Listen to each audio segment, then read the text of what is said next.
people of Central America believed that in the beginning, the gods had called a world into existence.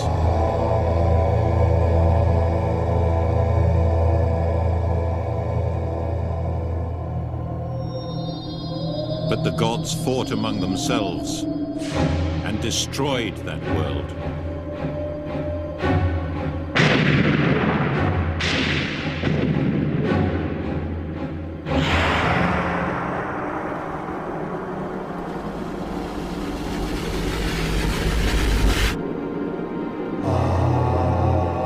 They destroyed and created the world several times over. The forces of nature were their weapons.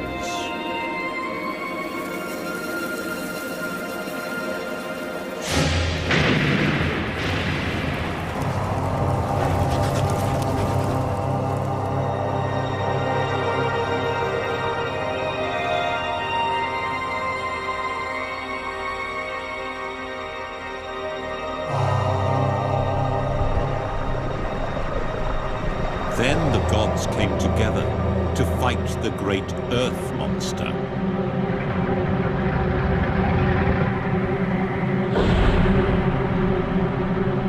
Her broken body arose from the waters to form the mountains of the world.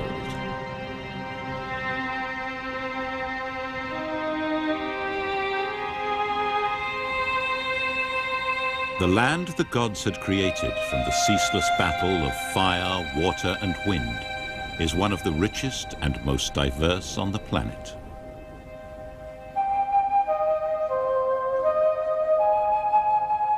The spines of the earth monster run the length of Central America, from mountain lakes and high volcanoes, from pine-studded canyons to deserts.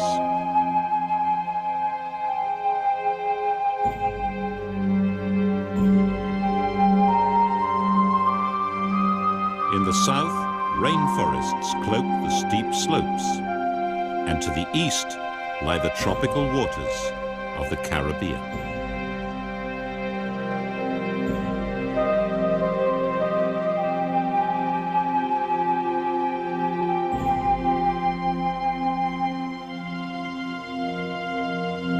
From this great diversity arose cultures and civilizations shaped by their natural surroundings.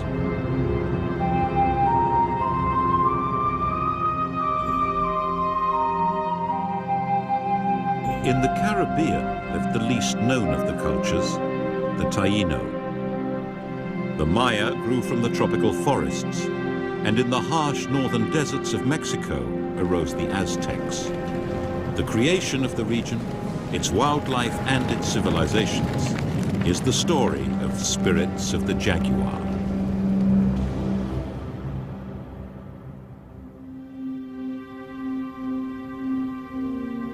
This program looks at the creation of Central America, the land that stretches between the great continents of North and South America, and of the Caribbean islands that lie to the east.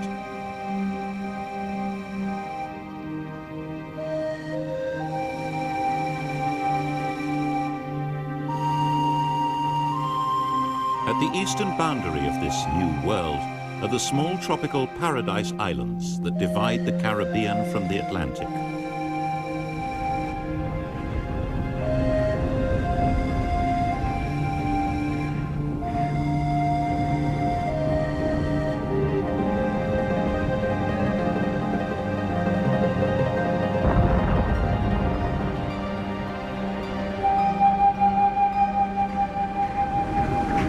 Inside the small isles lie the large Caribbean islands of Puerto Rico, Hispaniola, Cuba, and Jamaica. Further west still lies Central America. Yet 150 million years ago, there was only water.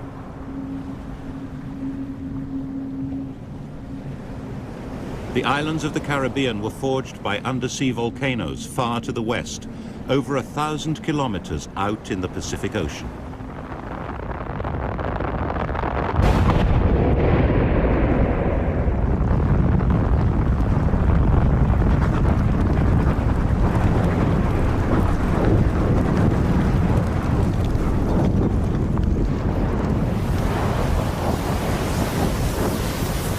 myth told of a violent volcanic origin and Earth rising from the dark waters.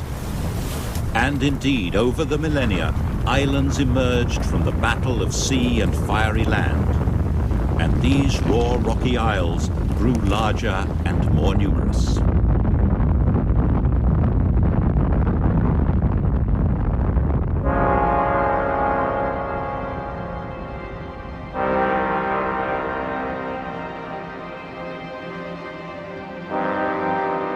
This volcanic archipelago formed the edge of one of the vast plates of the Earth's crust. As the plate began to move, the islands started out on an extraordinary journey eastward towards the gap between North and South America. As they approached, the islands were squeezed and scrunched together, scraping against the continents.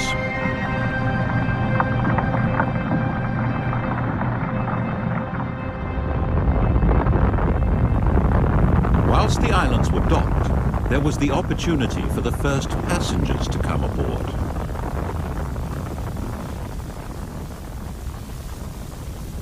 The wind carried the tiny spores of ferns which settled the bare slopes. Over millennia, the islands were clothed. This particular frog had one great advantage. Unlike others, it didn't require water to breed. The tadpoles complete their development within the confines of the egg.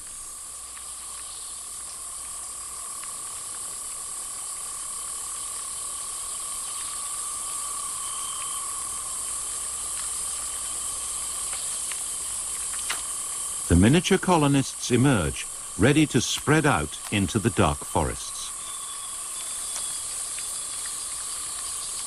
These had been brightened with the arrival of flowering plants. And with the flowers, a butterfly joined the passenger list. Many butterflies can fly long distances and could easily have reached the Caribbean islands in their present position, but the glasswing isn't one of them.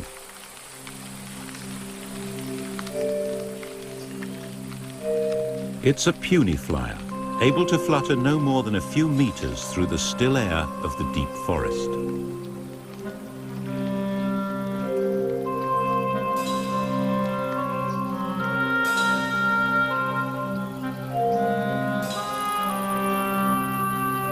The glasswing butterfly must have joined the islands whilst they were docked, but the islands didn't remain close to the continents.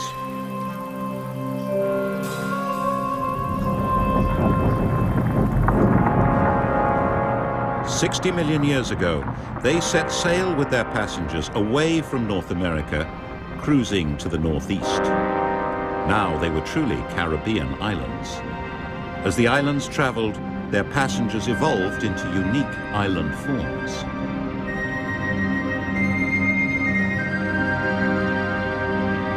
Then, 50 million years ago, the northern islands crashed into the submerged rocky mass of the Bahamas Bank. The collision created the largest of the Caribbean islands, Cuba.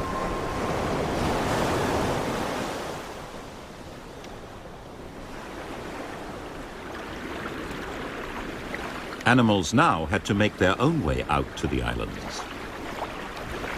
Some swam out like the iguana. Young rock iguanas have an inbuilt urge. The iguanas were to form a dynasty of islanders. Cuba, all those millions of years ago, was covered in forests, festooned with bromeliads and orchids.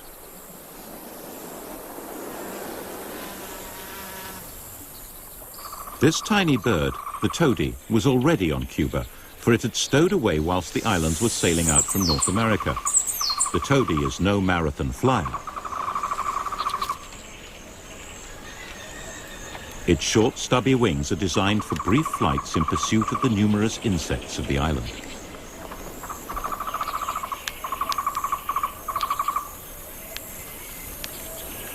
Whilst the toady was one of the smallest inhabitants, the iguanas grew into giants, over 2 meters in length. Head bobbing is a threat to fend off other iguanas from a patch of food, such as cycads. for these fierce-looking reptiles are actually vegetarians. The cycads are very ancient plants, early passengers that may have evolved red fruit for the iguanas.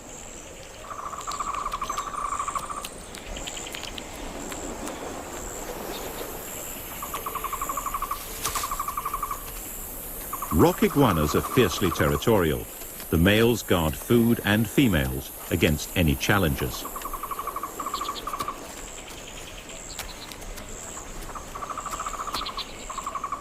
The battle begins with head bobbing and bluffs, and escalates as the males inflate their bodies to exaggerate their size.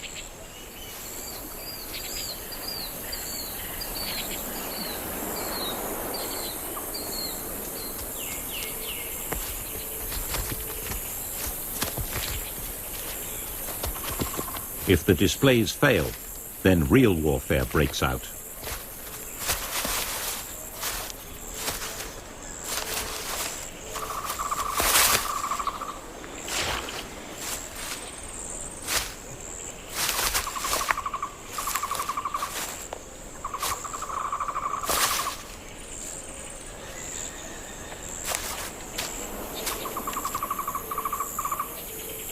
The victor is invariably the larger, stronger male.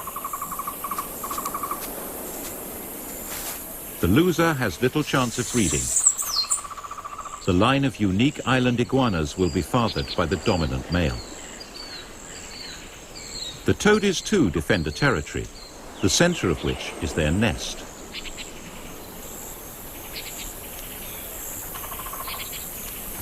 Like their distant ancestors, the kingfishers, the toadies nest in holes in banks.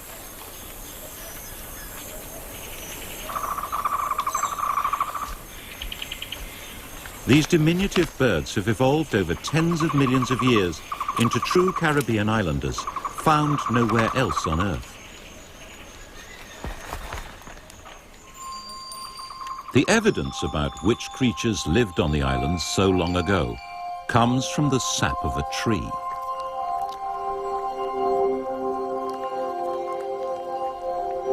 The copious amounts of sap not only engulfed stray feathers, it attracted insects. The unwary got stuck.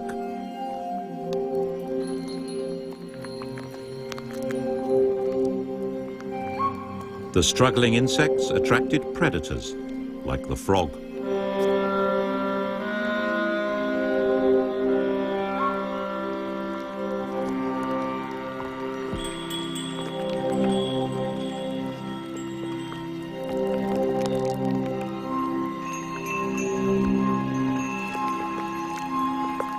They were engulfed. Their fate was literally sealed.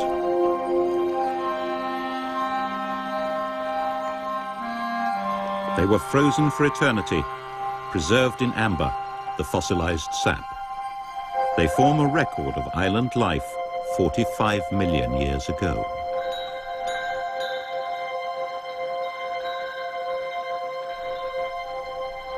The anther of a plant caught at the very instant of shedding its pollen.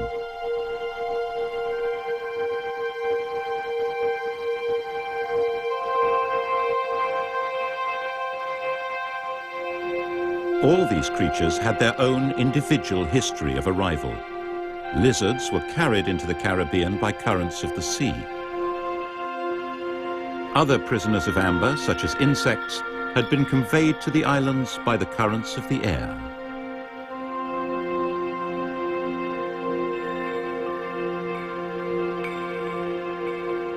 The most remarkable of all wind-assisted immigrants was the ancestor of this hummingbird.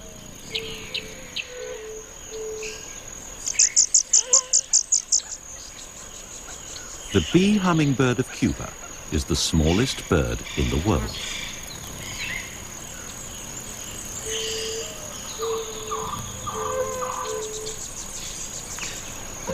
The female's body is 2 centimeters long.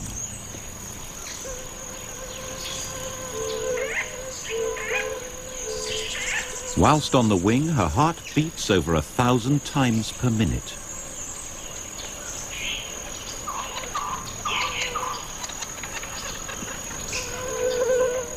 The female is so small that she risks becoming entangled in a spider's web when she collects silk for her nest.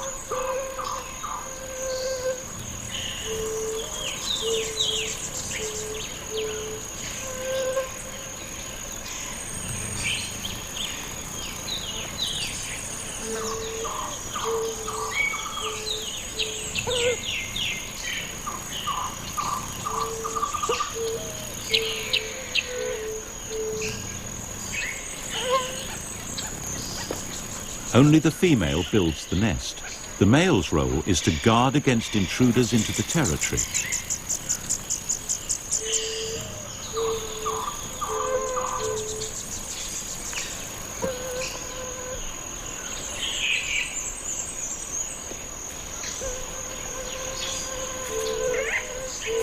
For this marvel of miniaturization, even caterpillars appear threatening.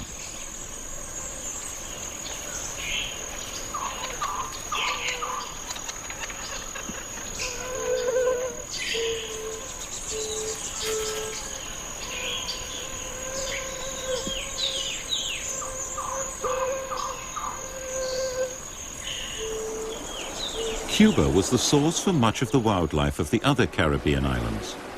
But then, whilst Cuba was firmly stuck on the Bahamas bank, a split appeared in the plate that carried these islands. The neighboring islands were moving away, heading eastward, and taking with them their own Noah's Arks of plants and animals. In their wake came a submerged island, which surfaced only 10 million years ago. This was Jamaica, the most distinctive of all the Caribbean islands.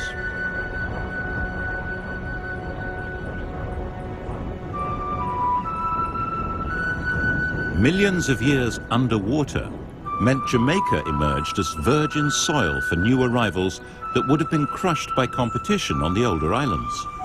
Today, it looks different and is different from any of them.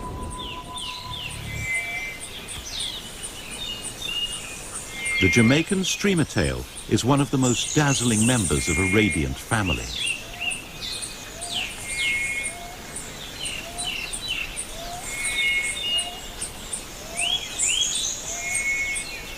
Its ancestors arrived from Central America to fill the hummingbird vacancy on this new land.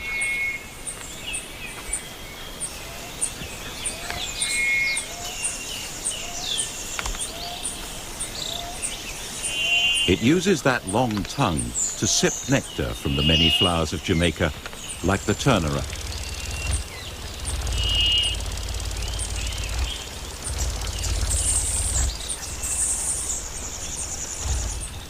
One of its favorite plants is the giant bromeliad. The flower spike is a meter tall and provides plenty of sugar-rich nectar to fuel the hummingbird's energetic flight.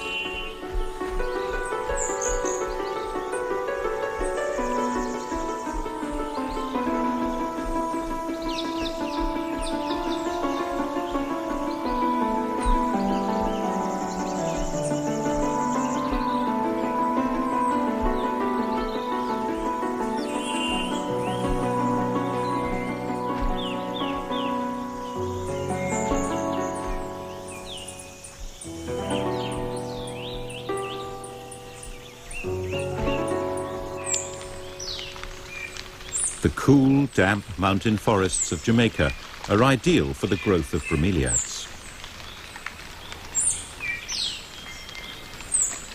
They festoon the branches, and the weight of this garden in the sky can amount to several tons on a single tree.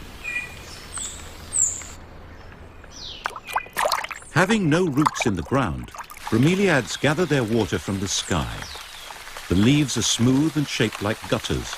Rainwater runs down to collect in the base of the plant. The bromeliad is a pond in the sky. The plant, with its own water reservoir, is a miniature world inhabited by a host of creatures.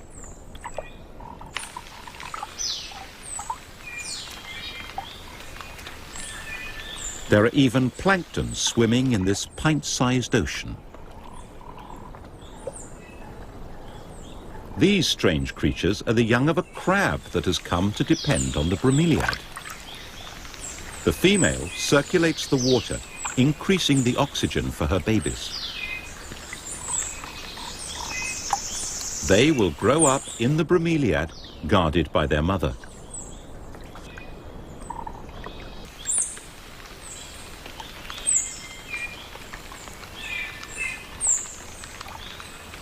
This crab's way of life is unique, hidden in a pond 30 meters or more in the sky. Even this Lilliputian world has its predators. The Jamaican blackbird evolved a specially long pointed bill to probe for the life of the bromeliad.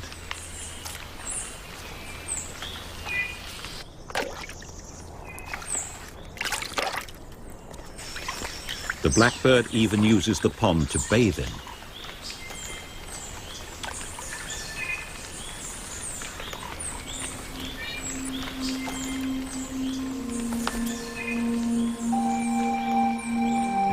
Most of the inhabitants of the Caribbean had arrived by 2 million years ago.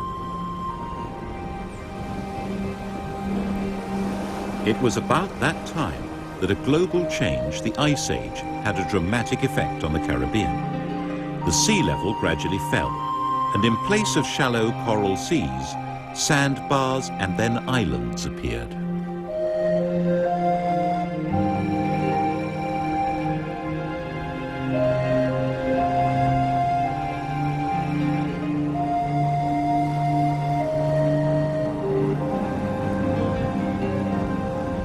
Where the sea had once been, there were mangroves and vast freshwater swamps.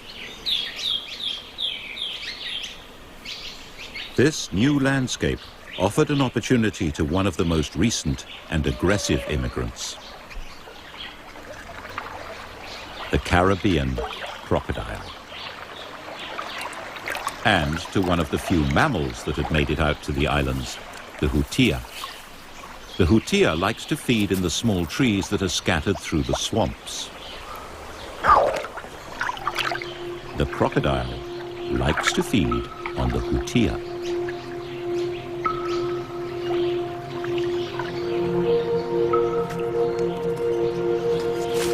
Isolated tree.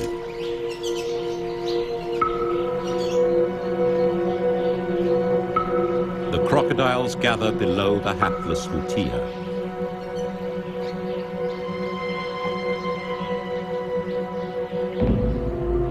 The Caribbean crocodile has an unusual but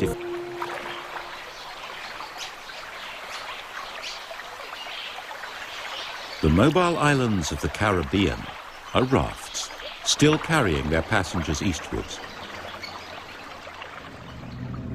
These islands began life in the Pacific.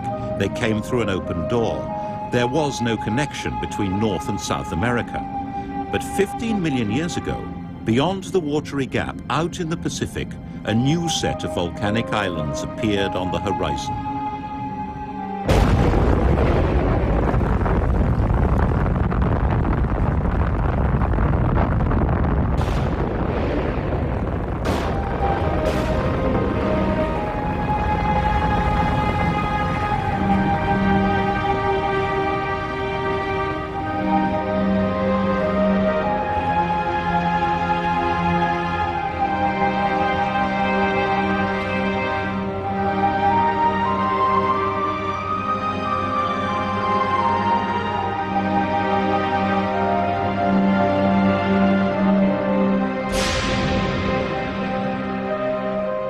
These islands grew ever bigger and moved eastward just as the Caribbean islands had before them.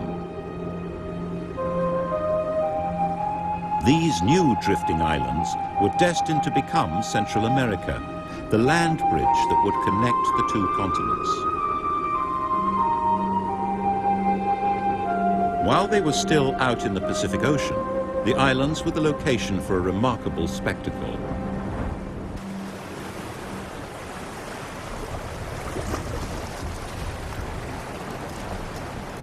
Each year, turtles, the nomads of the oceans, would visit these isolated islands.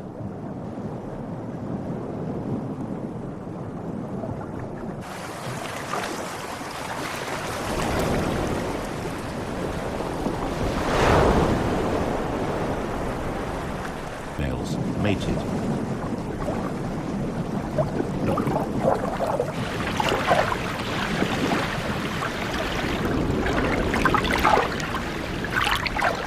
Then the females waited for the cool of the evening.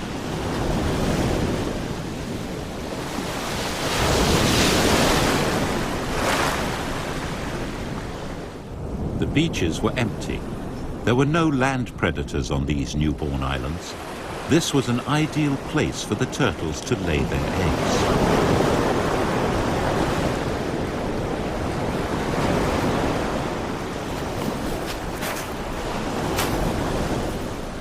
For 1,000,000 generations, while the moving islands were in the Pacific, hordes of Ridley's turtles came to nest on the beaches. Turtles come ashore only to lay their eggs. Within hours, the females retreat to their oceanic world.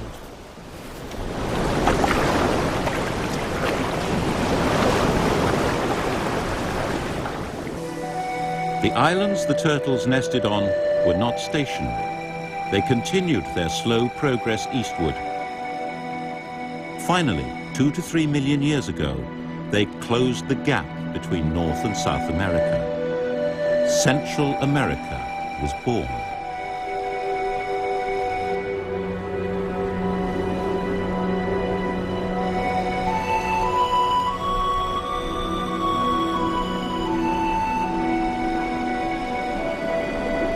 One of the first creatures to venture down this land bridge was the Coatimundi. It came from the north and found food in abundance on the once isolated turtle beaches. The coati has a wonderful sense of smell, and no turtle nest was safe from these new explorers.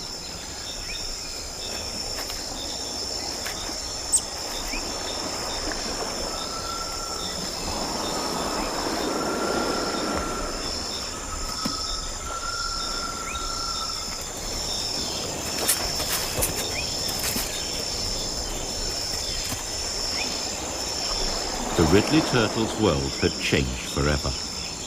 The new predators were there because this land was no longer an island. It was now part of a land bridge dividing 2 oceans, and these turtles, hatching on a Pacific beach, were separated from their relatives born on the Atlantic side. In time, they evolved into 2 different species. Was to reach that ocean alive.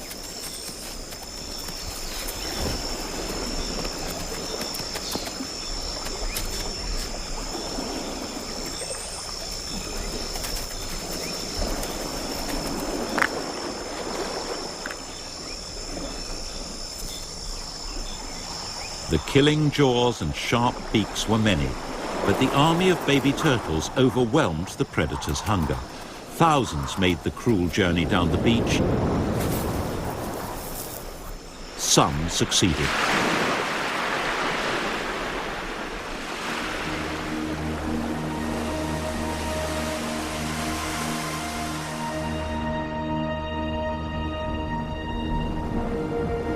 In the early days of Central America, the land was covered in deciduous woods and grass, ideal for another traveler from North America, the deer.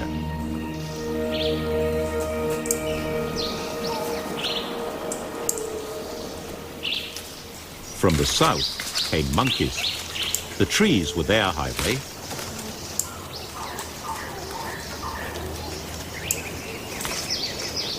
They had evolved in the extensive forests of South America.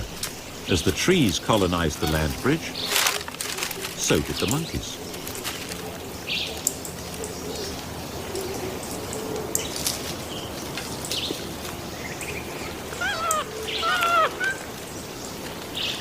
The fruits and flowers of the trees provided the monkeys and other colonists like the iguana with food. The squirrel traveled from North America. There were no monkeys there, and both creatures feed on the same range of fruit, nuts, and flowers. Would Central America be big enough for both of them?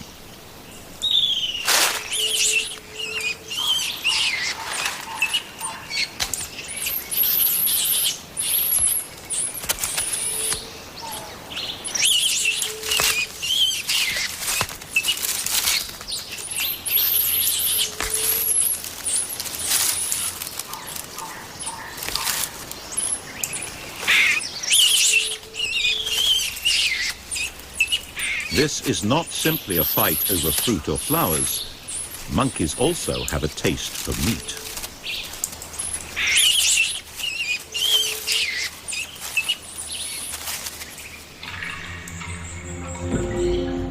The most powerful predator of all came from the north, the jaguar.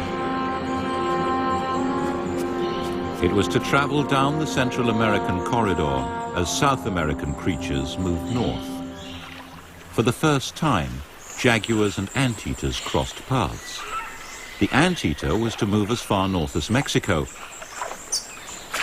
The jaguar's dominion would stretch over most of South America. The land bridge was a highway for mammals from both continents. Strange South Americans like the armored armadillo moved up through swamp and grassland.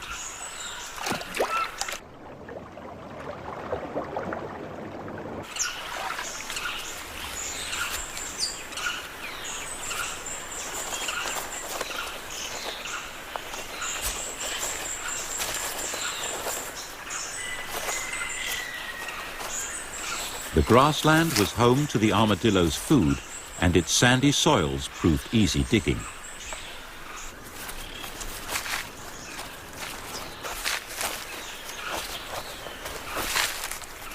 This early colonist is a primitive mammal with a curious biology. The female gives birth to quadruplets. The babies are identical clones.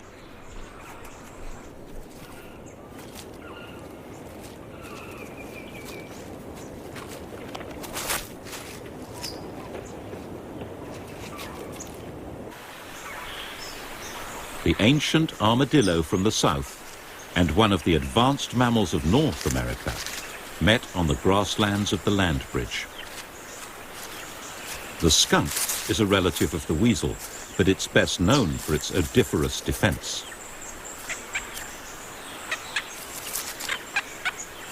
The skunk's handstand lifts its stink gland in the air to help carry the smell.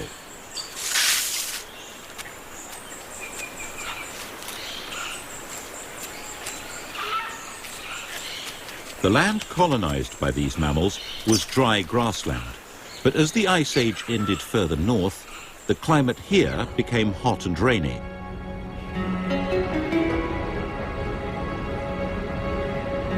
As the weather grew wetter, Central America changed its character. In many areas, the grasslands were replaced by tropical rainforests. The land bridge now offered opportunities to a new range of creatures. Army ants stormed out of the forests of South America, killing and feeding on any insect in their path.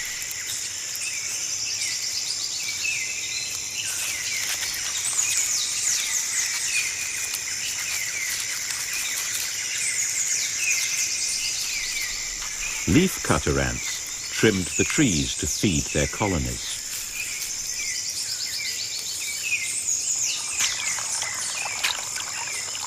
From the north came a curious relative of the horse. Like the ants, the tapir fed on the leaves of this new tropical forest.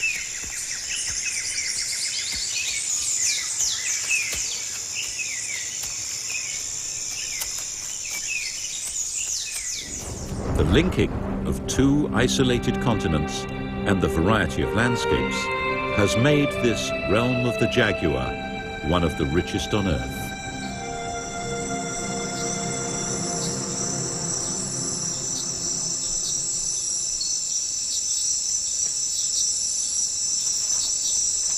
The kinkajou is a relative of one of the first pioneers from the north, the coatimundi.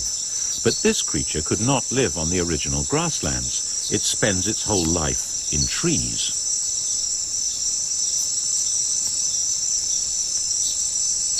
It has given up any taste for meat and eggs and lives on a diet of nectar, flowers, and fruits of the forest.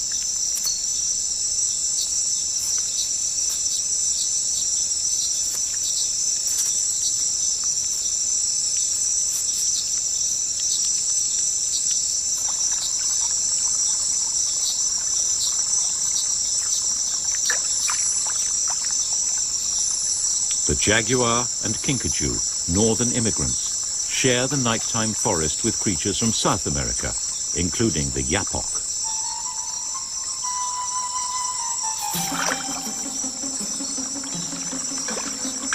The yapok trawls the water, waiting for the touch of a fish against its sensitive feet. The yapok is a marsupial. It's so specialized for an aquatic existence that its pouch faces backwards to avoid it filling and so drowning the baby.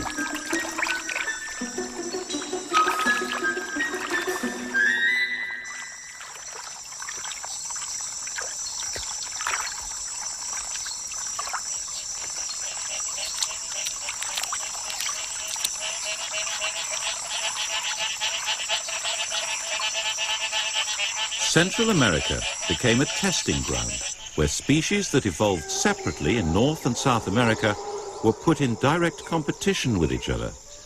As they adapted to this contest, the land developed an atmosphere all of its own.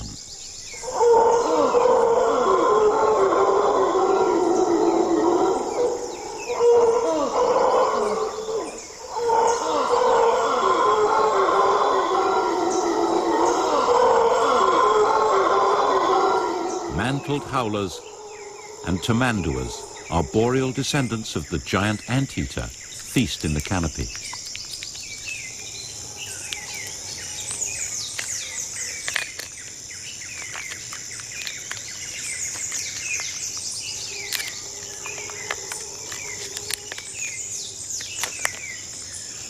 They share the forest with birds that are entirely Central American, like Montezuma's oropendula.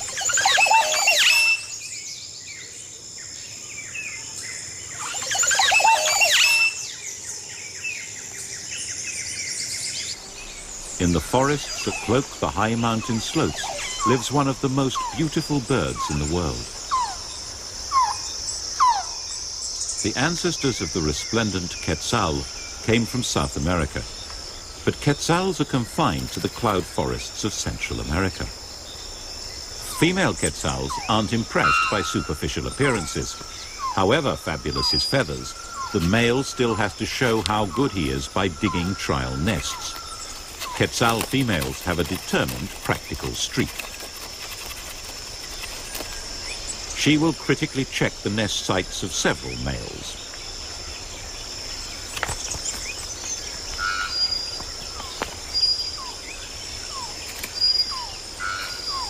The male's chances of breeding depend on her decision.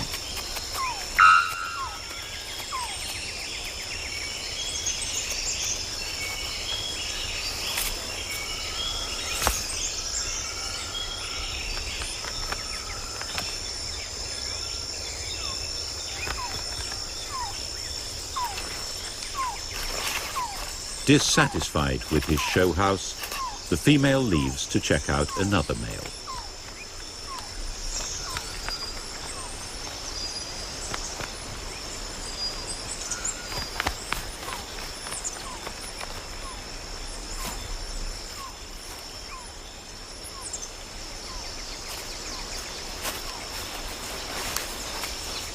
An equally beautiful candidate awaits his chance to show off his handiwork.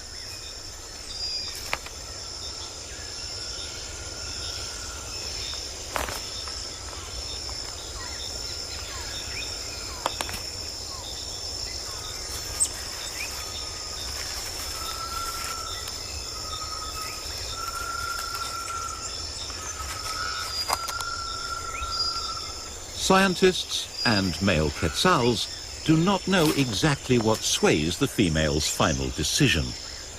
Both do suspect that however critical female quetzals appear, the gorgeous plumage of the male is not wholly irrelevant.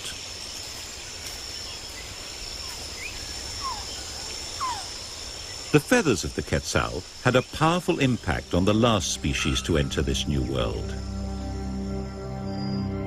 Humans were very late arrivals. They came from the north as recently as 13,000 years ago. Bands of hunters, nomads, they moved down North America and into Mexico and Central America.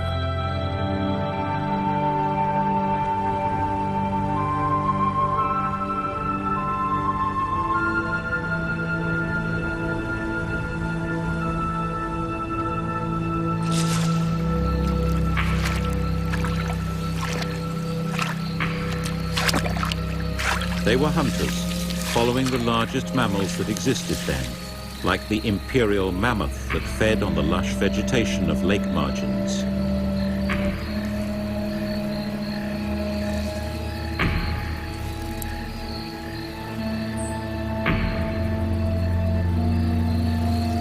To kill such a huge and powerful beast, the hunters had to get close, and that required careful communication, coordination, and great courage.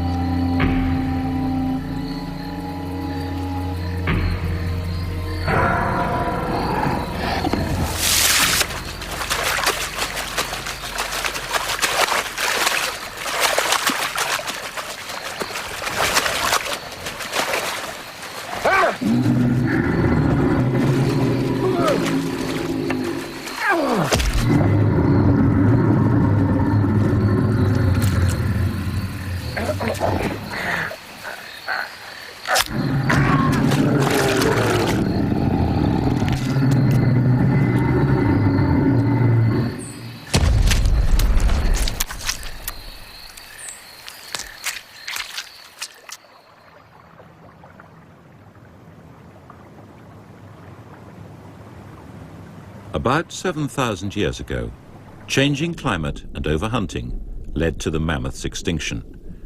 But the hunters stayed on. They turned to the other riches of the lake, the birds and the fishes.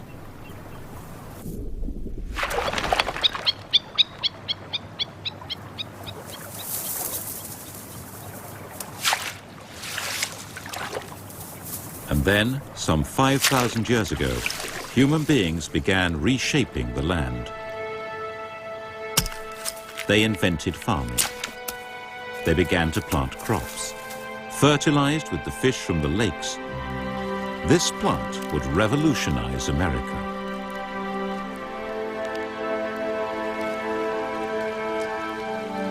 Maize was domesticated from a native grass.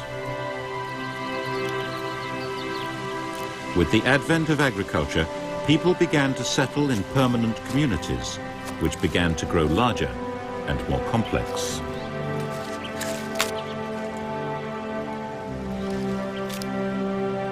Fed on maize, great civilizations sprang up in Central America.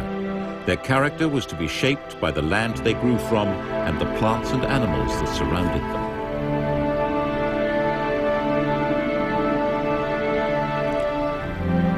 The most mysterious culture was that of the Taíno, the people of the Caribbean.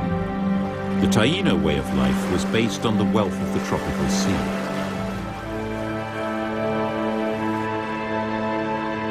In the mountains and deserts of Mexico evolved another and very different culture.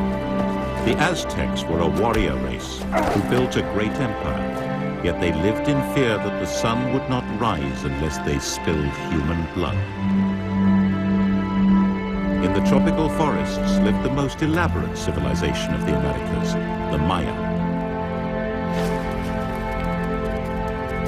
It's the story of the Maya and their world that is the next episode of Spirits of the Jaguar.